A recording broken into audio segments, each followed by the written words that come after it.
Hello, everyone. My name is Corey Miller, and I'm going to be talking about Mr. JS. He is diagnosed with chronic myeloid leukemia, or CML.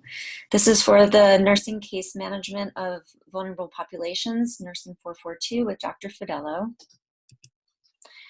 So Mr. JS is a 52-year-old divorced Caucasian male with Philadelphia chromosome positive chronic myeloid leukemia in the chronic phase, diagnosed 10 years ago in 2008. He is admitted on the medical oncology unit due to nausea, vomiting, and dehydration due to the side effect of his oral chemotherapeutic agent called Tasigna. He actually experiences quite often, and he calls it his chemo belly. This is a lifetime daily oral chemotherapeutic treatment, as there is no cure for this type of cancer. He is a full-time film professor at a local university. He's got his master's degree. He, of course, is divorced. He lives with his girlfriend, and he's got 2 children, 7-year-old fraternal twins, that he shares custody and has them every other weekend and Wednesday nights. He is upper middle class and has private Anthem Blue Shield through the university, as well as the VA benefits through the Los Angeles healthcare system. Although he was admitted with this great stomach abdominal pain, they ruled out there's an infection, which is a very important thing, as we are going to find out with leukemia in particular, because any infection can actually be a little bit be dangerous to a certain degree when his blood levels go down. He did serve 15 years in the U.S. Army Special Operations Unit and was actively in duty during the Desert Storm and Persian Gulf War. He was able to prove during this time that it was during that time that he contracted the CML while he was exposed to the uranium from the deactivated warheads in Iraq. Although his medical history indicates that Mr. JS has suffered from some post-traumatic stress disorder in the past, he denies any current issues at this time. So Mr. JS has more than adequate coping skills. He's able to work full-time as a professor and juggle being a father of 7-year-old twins. So his self-care capacity is great. He is actually very willing to follow the set guidelines related to his cancer, and he actually presents to be very knowledgeable about his disease and his prognosis. He states that he does know about the strict medication rules, and we're going to go into that. But otherwise, he is actually able to take care of himself quite well. His treatment demands at this time are monthly lab draws, daily medication, of course, and yearly specialty visits. He has, what he said, gotten over the hard part. I guess the first 2 years he had to get chemotherapy, various treatments, until they actually found that the Tasigna worked for him.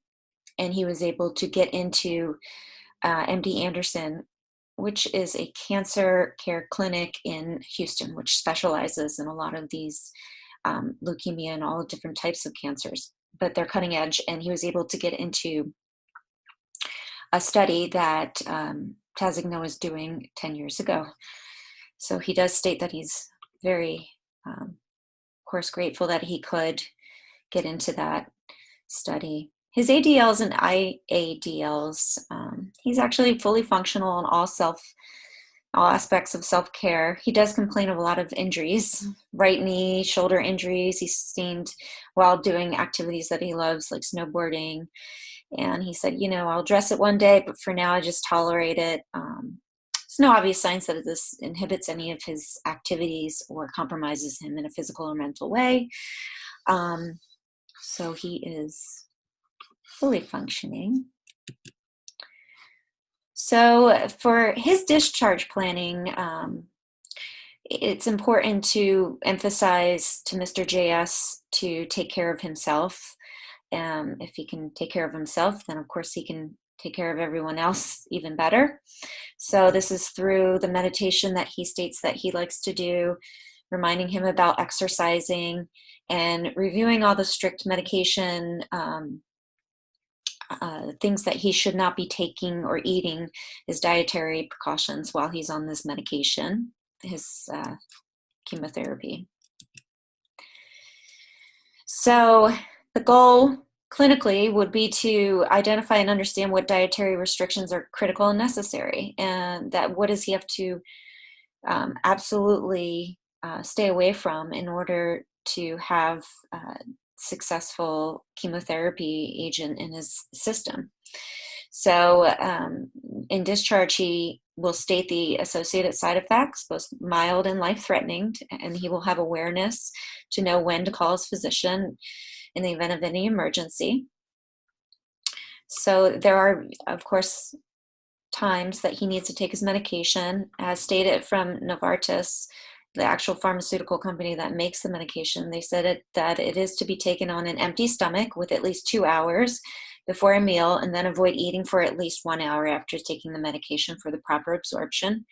So in discharge, of course, we would review his current over-the-counter medication schedule as well and see how he takes his chemotherapeutic agent, and then we can recognize if he does need to change the timing. So the priority nurse case management strategies on the patient level, of course, is monitoring diet and increasing his exercise, making sure that he is aware of the foods that he needs to avoid, and he keeps himself healthy, both in the mind and physically.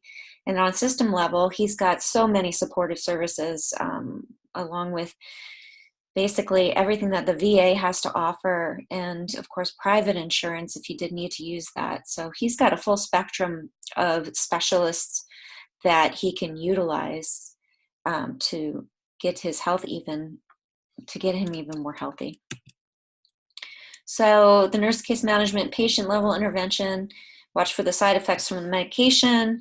Specifically, these side effects that are common are what he's experiencing, although extremely uncomfortable, are nausea, rash, headache, tiredness, itching, feeling faint, lightheadedness.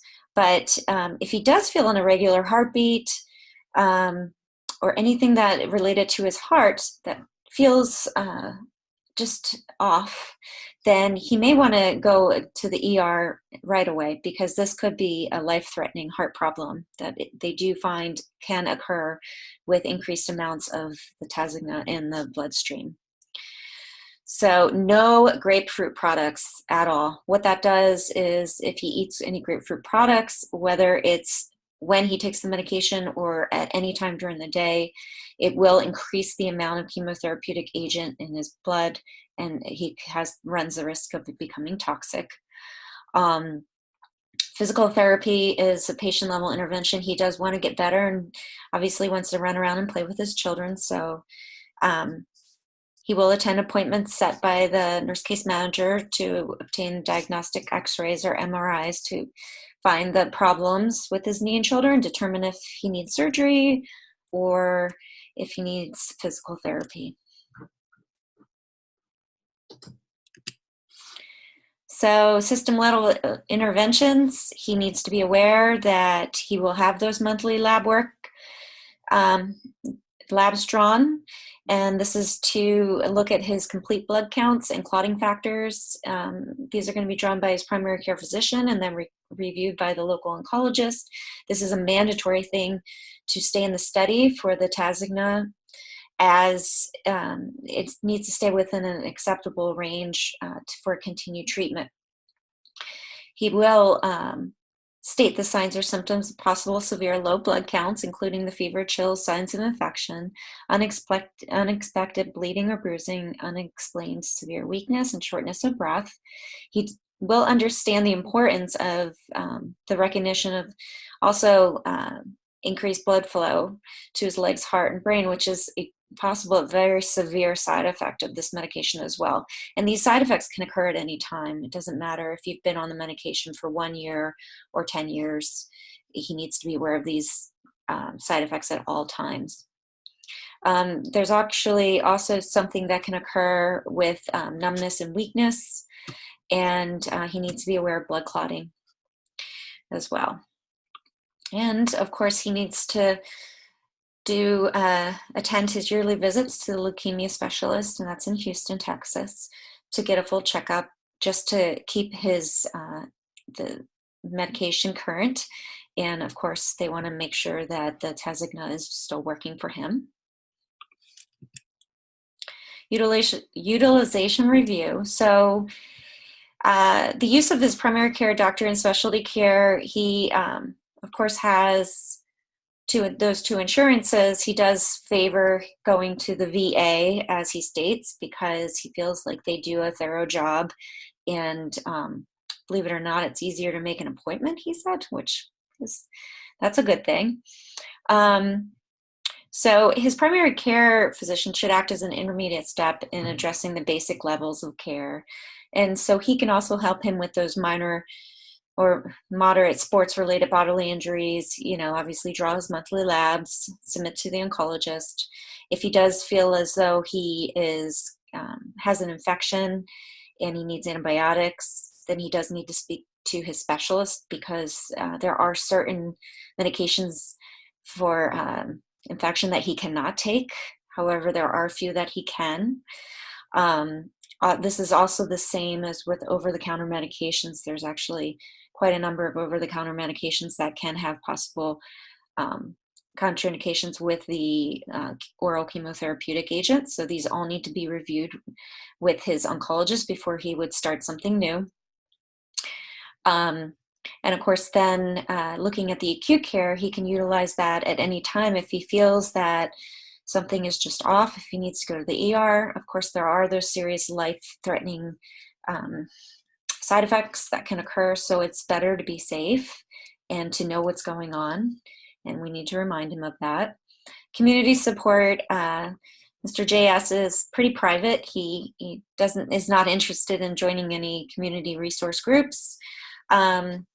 A possible alternative could be he could do an online professional organization such as the National CML Society, to be anonymous. But it's, he's got adequate coping skills. So this would be something if he would be looking into kind of the current state of CML, and of course to see if there's any warnings for his medications. So, taking into account the privacy that Mr. JS, he probably, feels as though he doesn't really need to learn any more about his CML. However, it'd be good to keep research and to keep awareness about it. And of course, he could always use outside therapists as needed. Quality and safety issues. So Mr. JS will know the serious complications and when to seek a medical advice. There actually are clinical studies that show that the medication that he takes daily can lead to atherosclerosis, or thickening of the arteries. And it can also, of course, lead to a lot of things like kidney disease, chronic kidney disease, peripheral artery disease. Of course, the worry and the concern, of course, is the heart attack, stroke, and all these other things. So he does need to be especially aware of the heart complications with this medication, and to know that this can happen at any time. So on a patient level, the nurse care management interventions were very effective. He gets very talkative and excited when he talked about playing with his kids, and he wants to get back to his optimum physical health. He did state that he gained over 20 pounds in the last 2 years due to those injuries, and he doesn't really feel good about his current physical appearance or how he feels. He did admit to going on fasting diets to reduce weight quickly, and although it would reduce about 5 pounds, it's not very good both for his medication regimen and for his actual body. So he did make all of these, he came to these levels of awareness, and states that he will address his diet to keep that healthy. He stated he loves cooking. He's excited to start food planning. He does want to start weightlifting. And so he did get motivated on a a level of he wants to exercise and feel good about himself, and especially be able to play with his kids, as we see here. On a system level effectiveness, so Mr. JS did understand that it was absolutely correct for him to go to the hospital immediately, as we know that with severe stomach pain, nausea, vomiting, physicians really need to rule out a diagnosis. There also is a side effect of pancreatitis, which can be due to that oral chemotherapeutic agent, the Tasigna.